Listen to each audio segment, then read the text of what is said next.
মই আজি আপোনালোকক চিকেন কেনেকৈ এটা নাৰিকল দি চিকেন বনাই তাক দেখুৱাম। চিকেনখিনিত প্ৰথমতে জলকীয়া গুড়ি, হালধি আৰু নিমখ সানি লৈছোঁ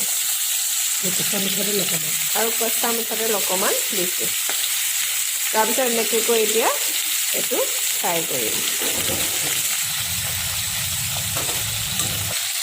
এইখিনি ৰঙচুৱাকৈ ভাজ খাইছে। এতিয়া আমি এইখিনি কাঢ়ি পেলাম তেলৰ পৰা।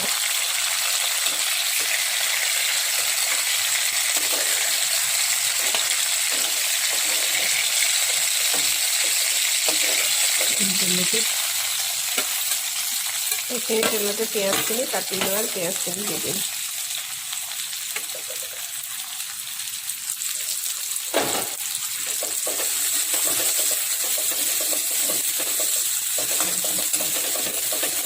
আদা, নহৰু, কেঁচা জলকীয়া বটাখিনি দি দিম। তাৰপিছত এতিয়া গেছটো অলপ সিম কৰি দিব লাগিব। এতিয়া আমি মাংসখিনি আকৌ দি দিম।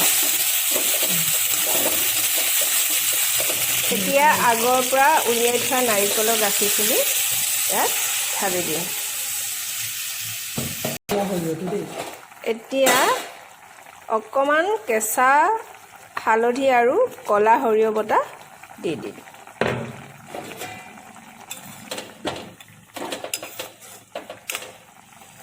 অলপমান নেমু চেপি দিব লাগিব।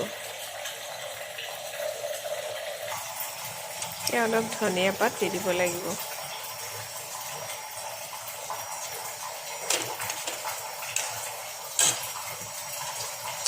ইমান ধুনীয়া হৈছে খাবৰ কাৰণে।